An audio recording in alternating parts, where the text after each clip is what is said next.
Welcome to Art Ed Radio, the podcast for art teachers. This show is produced by the Art of Education University, and I'm your host, Tim Bogans.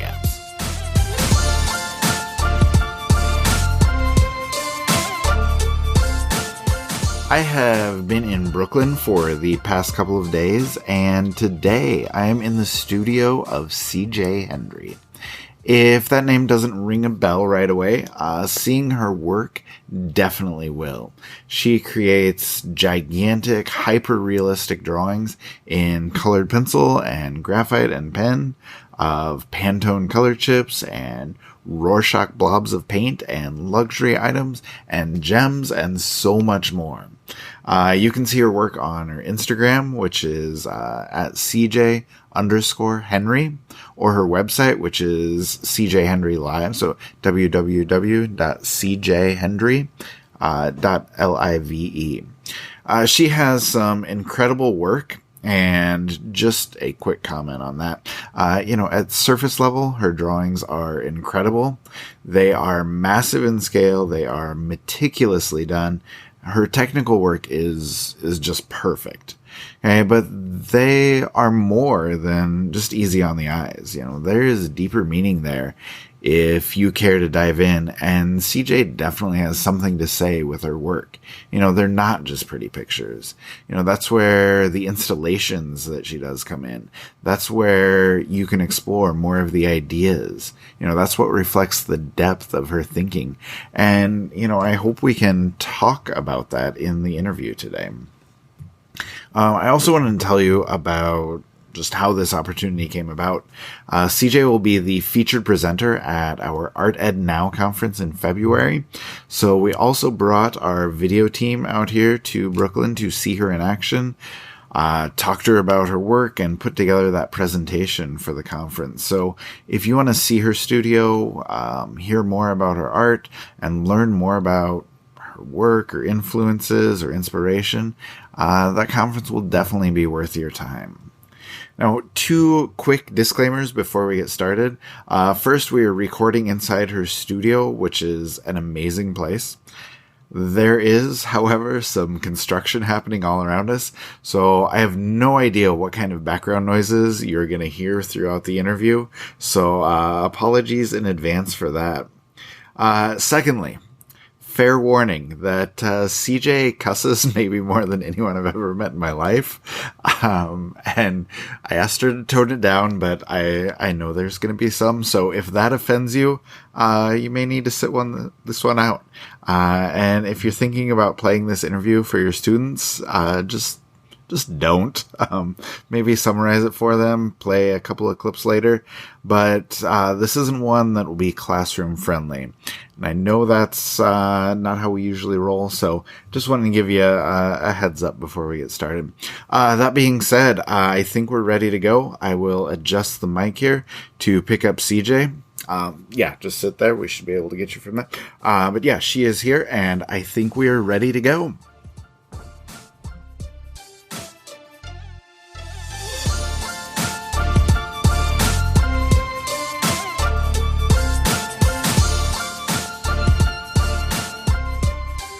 And I am here with CJ Hendry in her studio. CJ, how are you? Very well, thank you. Very excited to be here. Awesome. Well, everybody's excited to hear from you. I'm really, really thrilled to be here, be able to see all of your work in person, which is awesome. But we're talking to art teachers here, and everybody in art education knows who you are. They've seen your work. They know your drawings.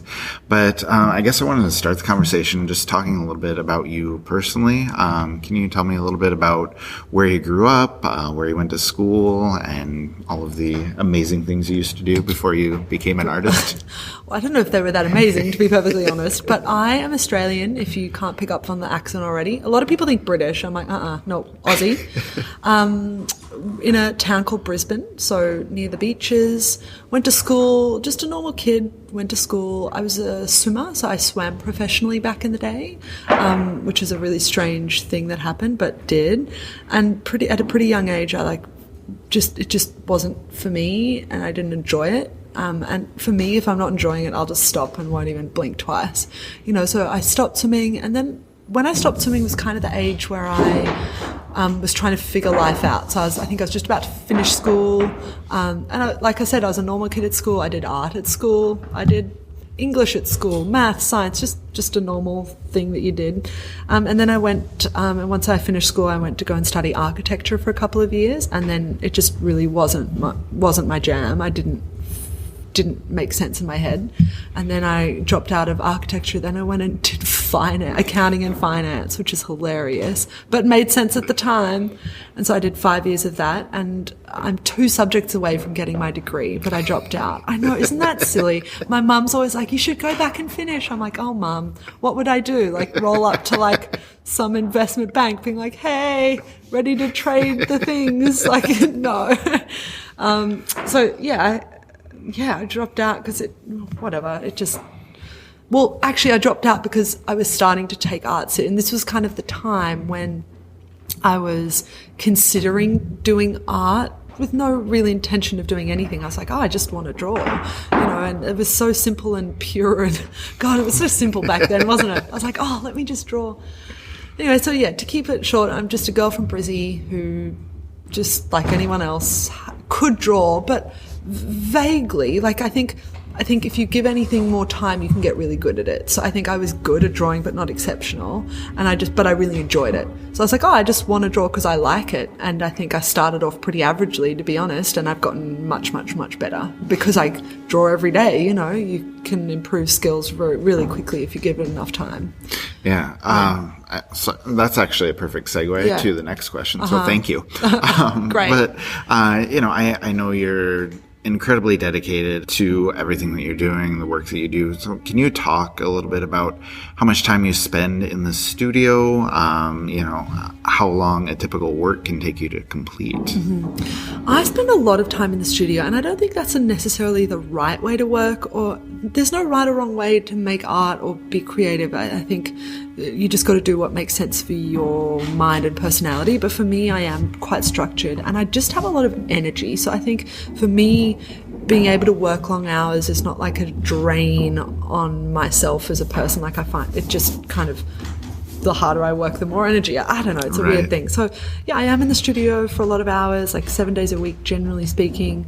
And I'll be drawing for maybe like 10 hours of that day, and then like other things will take up my day, and we'll have this meeting or that meeting. So there's always something going on, but it's always around the work that I'm trying to make, so I'm never like out having long lunches, and like I don't do too much outside of work, which is a very insular way to live. It's very strange, I know.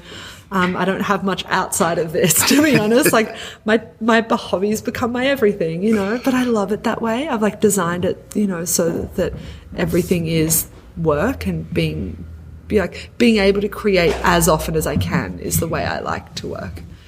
Hang on, so did I answer that question? Not really. Yeah, no. Okay. It actually got me thinking of something totally different. Okay. So I want to ask you, you talked about, doing swimming, and I know you do that at an incredibly high level. Yes. And so I'm wondering connection. if there's a mindset that, because, I think about kids who are going to be professional tennis players. Like that's all they do, like 10, 12 hours a day. So do you think that's a mindset that leads to success in both? I think that's a brilliant connection, and I don't often like to talk about it because I don't like to harp on about shit you did in the past. When people are like, but I was a great ballerina when I was 5. I'm like, who cares, bro? Like, who gives a shit? But I was a really good swimmer back then, and really focused on, I represented Australia and all that riffraff. But I think without a doubt what I learnt, I don't even think I learnt how to be focused, but it's just how my brain is wired. I'm a bit of an introvert, which sounds crazy because I can speak quite confidently, but I think I get my energy from being on my own. Mm-hmm. And I think because I get my energy from being on my own, I am able to be on my own for so long and be very internal with my thoughts. I also really don't like aimless, pointless, faffy conversation, just being out with friends. I'm like, oh, come on, let's get to the point of something, So I don't spend much time outside the studio because I don't like faffing around. Mm-hmm. I like to work towards something. I love having a focus. I like working towards something, anything, to be honest. God, it could be something meaning, like, let's paint the wall. I'm like, great, but we won't stop until it's done. You know, it's like a really strange, like, intense focus, but that's how I've always been. And I think if you ask my sister or my parents, they're like, yeah, you've always been super strange and super like, no, really, I've like never had a lot of friends. I've like always been a bit of a loner, but I think that's kind of helped me in the work that I make, you know? So it's like, if I wasn't an artist, I'd literally just be like this weird kid who just like doesn't do a whole lot, like, you know, but yeah, I really enjoy what I do and I enjoy the focus, but my brain is just a focused brain. Like my sister has ADD, so she can't sit down and like do what I do, but she's really good with people and she loves people and she's a people person. I'm not that, you know, it drains me. I don't love it as much. Oh, trust me, I know exactly how you feel. I actually think a lot of people do get their energy from being on their own, but whatever. I guess a little bit more with that, you know, just thinking about your work and all the time you put into it, like, do you think that is, you know, where, you know, your work is being successful, like it's resonating with people? Does that come from your dedication to it, being able to produce so much, or do you think it's more of a looking at creativity and originality, or is it just like the photorealism, like the subject matter really resonates? I think everything you've touched on maybe is the reason that I've had some levels of success. I think to be perfectly honest, hyperrealism and realism is a really easy to digest subject matter. Let's not beat around the bush. I think if I was doing super conceptual performance art, I think, I mean, that does interest me. Some of, you know, people I admire, like there's so many artists I admire who make very, very different work from mine. So I think, yeah, the fact that it is so easy to digest, it's easy to understand, it's easy to wow people. So using social media just to be like, oh wow, it's a drawing, like it's very easy to consume. So I think that is definitely part of it. I think the fact that there is so much going on and so much that I do also keeps people entertained in a way. And I also think there's an element of me being a performer in that I know what I need to do to showcase the work. So I have learnt to become somewhat of an extrovert because I know that's what's needed. You know, it's not actually needed, but I think it's more entertaining that way. You know, like I think because I have quite a simple mind as well, I'm able to talk about it in a simple way. I'm not like trying to do these heavy, hot and heavy conversations that are too hard to digest. You know, for the majority of people, they can understand what I'm doing, and I think that's fine. So I think that's maybe why it's been somewhat successful, because it's not this crazy hard to understand work. It's really not. It's relatively simple on the surface, but if you choose to dive further, you'll understand that it's far more complex. But I don't push the complexity on people. I think that's what I find not unusual, but frustrating with a lot of art and artists. It's like they force the conceptual, these big highfalutin words. I'm like, why push that? Just push the great work, and if people are even interested, they'll look further and dive further into what it is you're trying to say. Yeah, that makes a lot of sense. I keep it really lighthearted on the surface and really fun and playful. But there's more there. If you of want course. There to be more there. Always. So. And then I wanted to ask you too, I know you love to work in series. So first part of that, like, where do you get your ideas for these various series? Like, how does inspiration strike? And then I guess secondly, like, how much time do you spend conceptualizing or thinking before you dive in, before you start working? Great question. I don't know. I don't think there's a clear answer to that. I think, what I do know, and this is something I can answer quite clearly, is that inspiration can come from anywhere. So it can be the most unusual thing that can spark the idea. So like, for example, there's an idea, just a wig. I saw someone wearing a wig, this crazy hot pink wig. I was like, wow, that's just a wig. But I was like, gosh, imagine taking wigs further. And so we might be conceptualizing this whole show around wigs and playing and dressing up. And there's so much to wigs and such a narrative that you don't even really think about. But like wigs, there's so much to it. You can transform yourself. You can become another person. And so there's so much to talk about within just a wig, and plus I love drawing hair. And anyway, so that interests me. We're going to be doing a show with flowers. I've always steered clear of flowers and floral imagery, only because it's so common, and I don't like to do what everyone's done. I find that really not that interesting and a little bit naff. I actually find flowers really naff and a little bit But I think I've sat with flower imagery for so long, and I'm like, God, how the fuck can I work with flowers in a way that makes sense to me? So I think I finally found a way that it kind of does make sense. So to talk about the show that's coming up, instead of doing flowers where they're fully bright and blooming, I'm just doing flowers that are almost like partially decayed. So I've waited till the flower has started to drop a petal. Once the petal's dropped, I'll take it and I'll photograph it. So it's all these singular petals. Some are quite bright because that's just how they've fallen. Some are a little bit more decayed. It just depends on how it's fallen from the flower. So yeah, we're going to be doing the show in a church, and there's a whole nother element which I won't even get into, but yeah, the drawings are one part of the bigger concept now. But yeah, I love drawing in series. I love going further into an idea and exploring it fully, showcasing it, and then once a series is done, I never revisit it. I kind of move on to the next thing. There's so much to talk about and say, and so many ideas I have. I just want to kind of like get it done, move on, next one. You know, that interests me, working fast and moving quickly.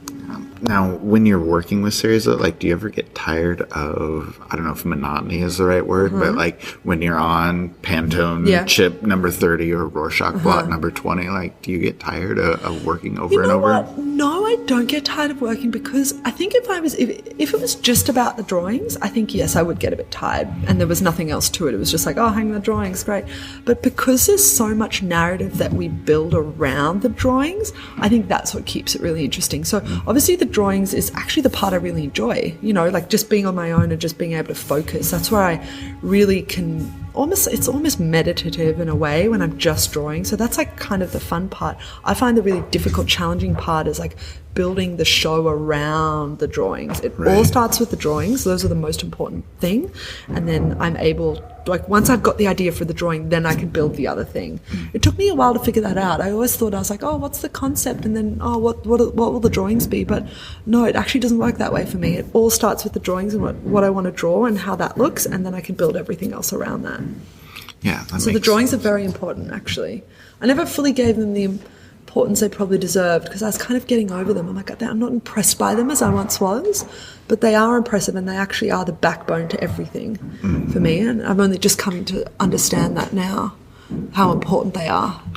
So I know you don't do a ton of reflection on things like this, but do you still consider yourself like drawing is my medium, or are you thinking more in terms of like an installation artist now because you are putting on these big conceptual shows? Do you know, that's so interesting. I guess I'm both, and I don't think you need to be, as an artist, you don't need to just be in one category. I think the artists I admire, there's so many artists I admire for different ways. I don't want to even start naming names because there's so many wonderful ones out there, but they're not just one thing. I think just being one thing is like a one-trick pony. And I think I haven't forced myself to get into these other things. It's just what's interesting me right now.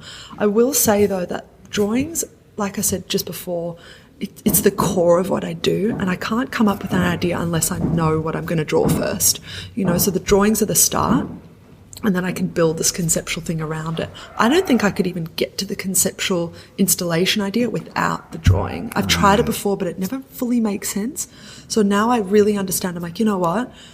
What do I want to draw, and what interests me from a visual layout perspective, and like drawing-wise and like composition-wise, and then I can build everything else around that. So yeah, I'm doing multiple things, but I think that's important, and it's also important to do what feels right at the time. You know, like a lot of people are like, oh, you should learn to sculpt because this is time to like be a bronze. You should go into bronze work. I'm like, I fucking don't care about that right now. Like, fuck off. You know, like I'm just going to make what's interesting to me at the moment. So yeah, I'm not really phased about what I should be doing, or like. Yeah, it's just what's fascinating to me at this stage. And also we live in an age where people want to experience the thing. I want to experience the thing. So I'm sure in a couple of years' time I won't be doing experience. I might be doing other things completely. So I think it's also about like the market and the timing and what's interesting right now. And then, yeah, it won't be like this forever. And how boring would it be if it was like this forever, to be honest? Like, oh, I see so much of the same. I'm like, oh, move on. Yeah. Find something else. Yeah.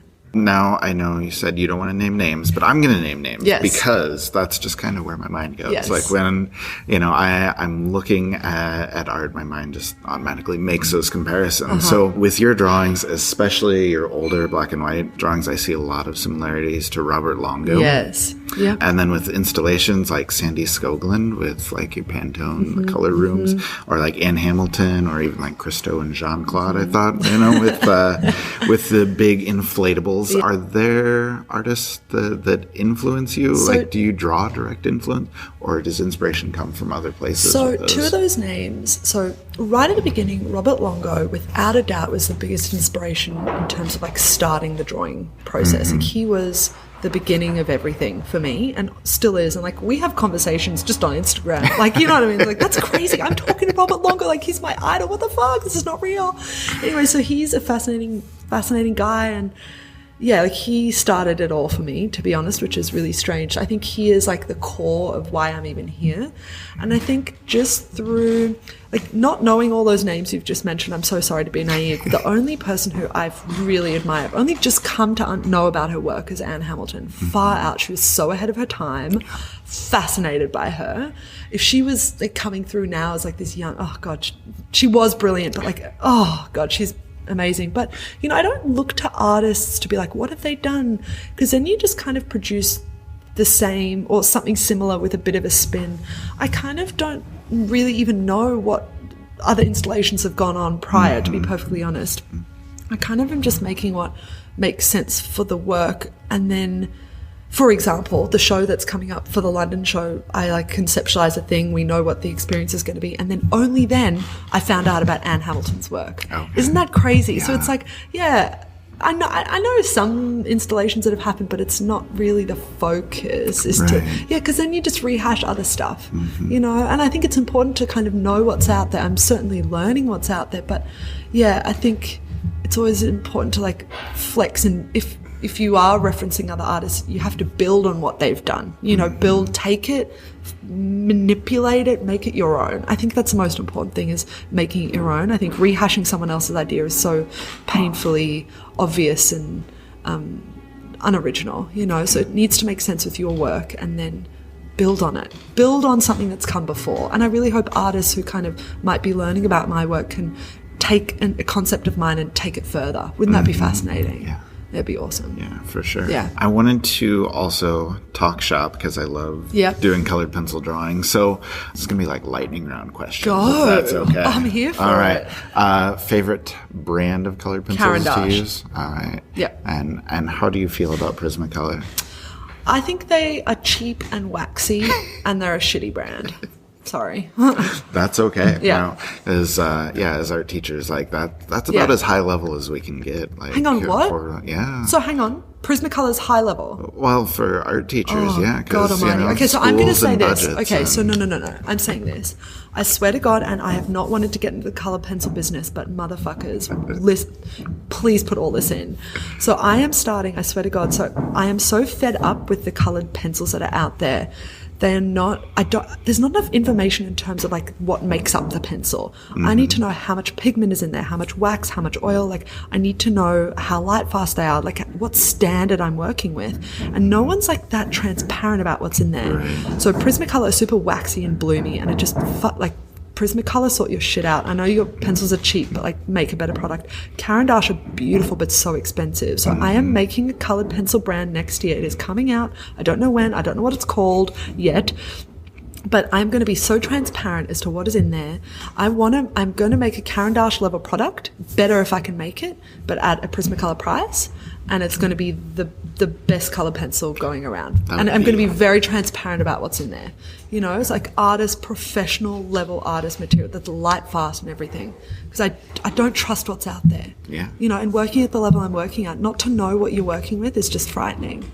So yeah, I'm making my own colored pencil brand, and it's going to be brilliant. That would be a godsend. Yeah. I would love that. Yeah, because I'm so intense about it. So I'm going to go to the ends of the earth to make sure it's perfect. I'm super pumped. Actually, everyone in the studio is like, yes, like, like colored pencils. What the hell? Like the pencil business? What's that all about? But we'll figure it out. We're going to figure it out. I'm going to the World Pencil, so it's called Paper World. Okay. It's in Frankfurt in Germany in January, late January. I'm going to meet with all the manufacturers and suppliers. We're already in conversations with a few, but no, we're really going to finalize how it's all going to work. I had no idea that existed. Well, look it up. It's huge. It's a big ordeal. It's like this big thing that happens. Anyway, I'm going.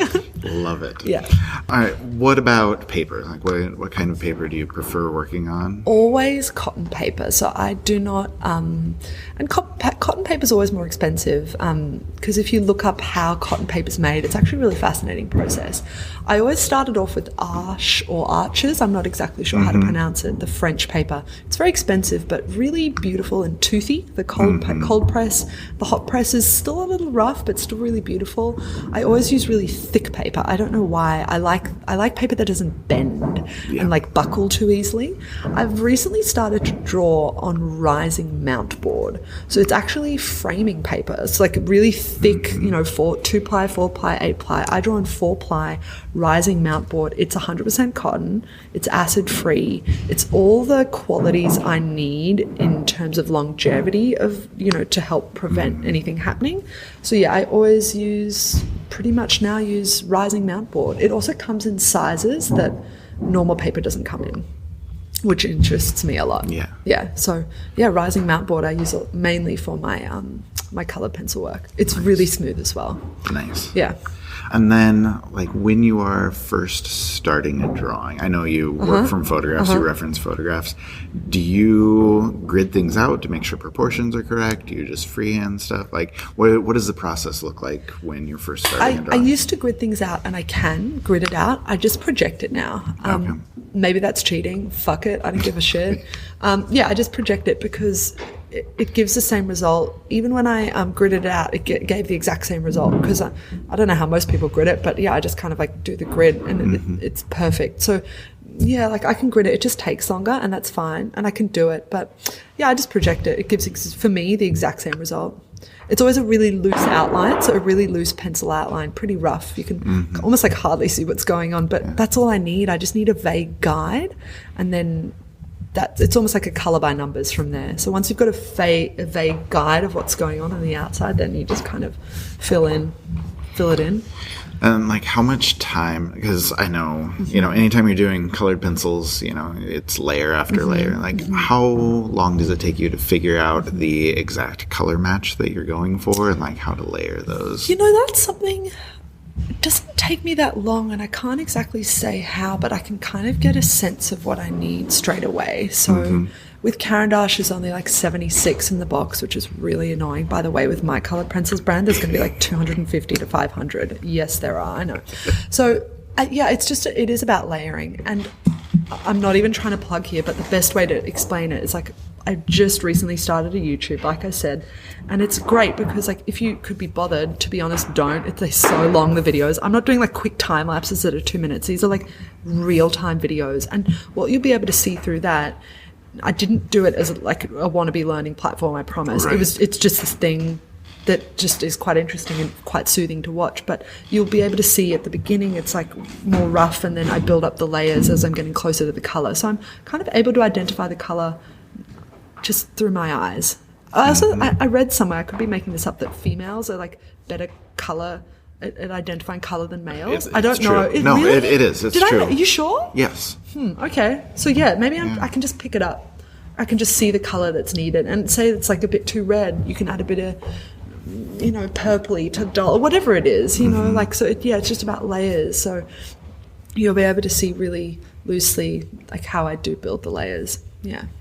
And then once drawings are done, what do you do to finish them? I use a fixative. If it's quite a waxy piece, I'll use fixative. I try to use as little product on the top as possible, to be honest. I think the fact that I've used cotton paper and it's acid free, it's that's the main core, and I'm using as light, fast materials as possible. And then it's also framed in an archival way behind UV perspex. Always behind perspex, never glass. Glass is too dangerous. Glass, especially with shipping these pieces all around the world.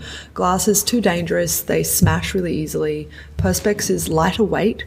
You can hang it, it's just everything about, archival Perspex. It's more expensive, but it's just a far more superior product. So we work with a really great framer who kind of he's brilliant.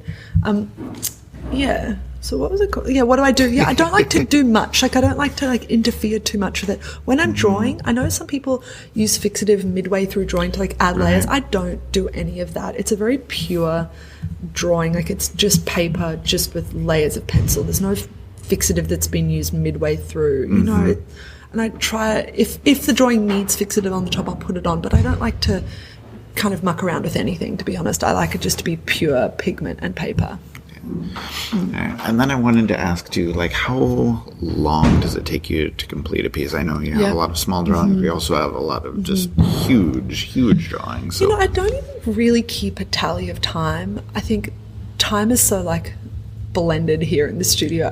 They take forever. They can take let's talk hours, because my days are very long. People are like, well, it only takes you 7 days. I'm like, yeah, but that's a long day. But you're working 15 hours a day. They could take 100 hours. They could take a couple of 1,000 hours. It really depends on what it is that I'm making and the size and scale and complexity.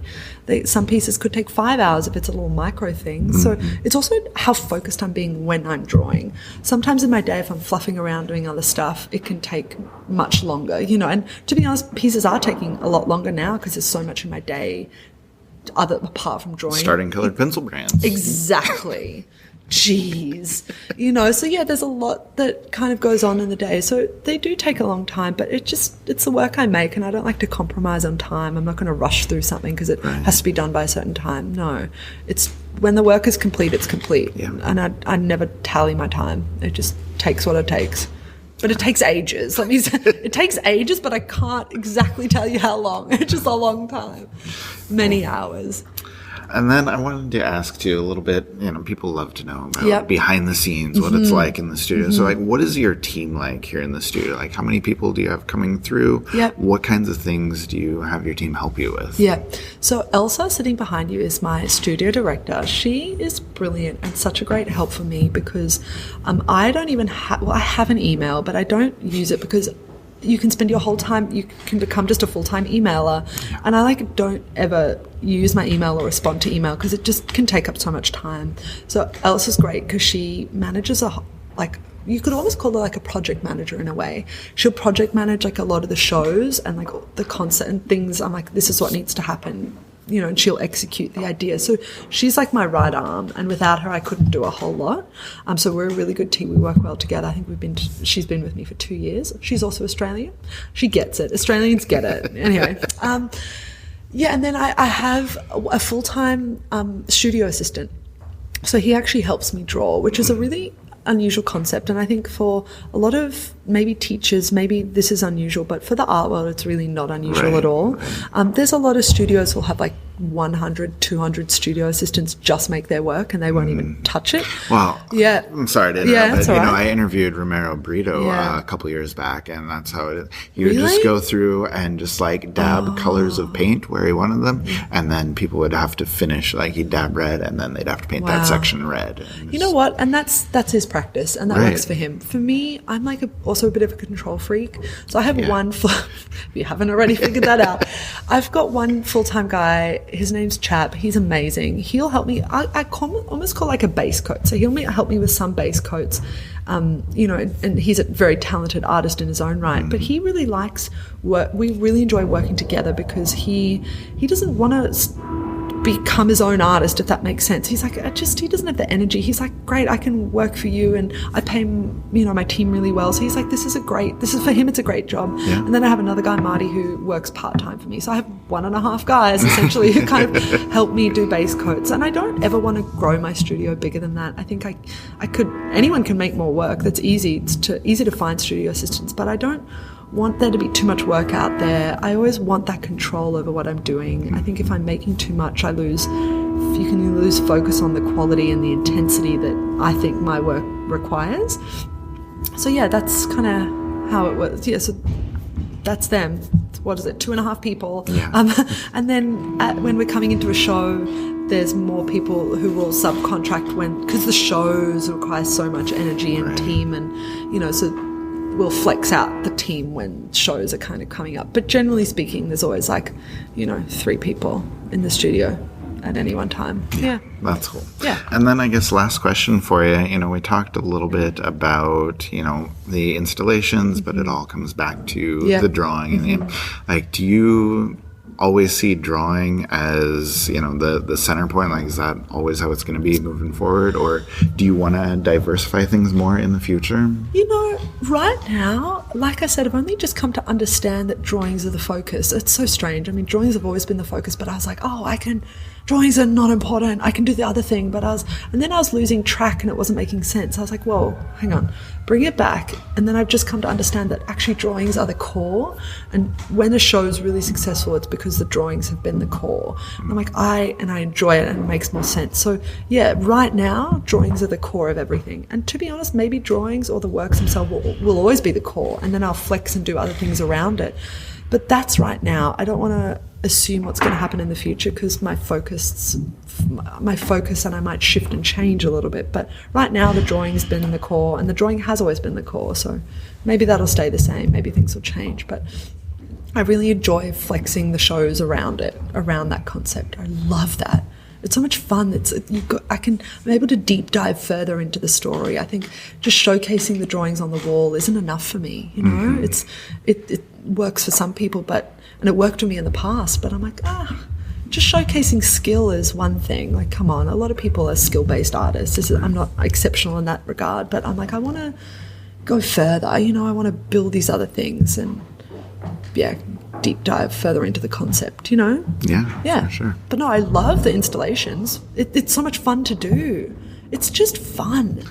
More than anything, it's just a hoot to build. Yeah. So I think that's what's exciting me because it's just so much fun to make. That's awesome. Cool. Okay, so CJ, thank you so much for inviting me in. Thank you so much for talking to me. It's been great. Thank you for having me. It's been such a pleasure to hopefully impart some words of wisdom here and there. And if you like nothing, I'm really sorry. Thank you. It's easy to get into CJ's drawings. They are beautiful and they are easy to like. But I loved hearing her talk about how there is more there. The drawings can stand alone, but they also have a deeper meaning if you care to look for it. And that deeper meaning comes out in her shows and her installations. And listening to her talk about that was really exciting. You can tell that is where her passion is right now. The drawings start it all, like she said, but they serve a bigger purpose and they build out to a more complete concept. And I think that's an idea that's worth exploring for everyone, from CJ Hendry to our students who are just starting and just learning, and every artist in between.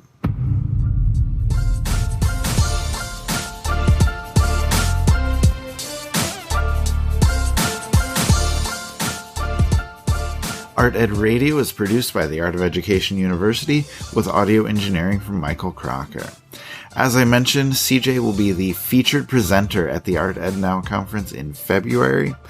She's going to be talking a lot more about her own art. I think she's going to have some really interesting things to say about art making and creativity and inspiration. She'll also be available for a live Q&A on the day of the conference, which will be February 1st. You can see more about her presentation and all of the other incredible presentations at artednow.com. So thank you to CJ for inviting me into the studio for this interview, and thank you for listening. We'll talk to you again soon.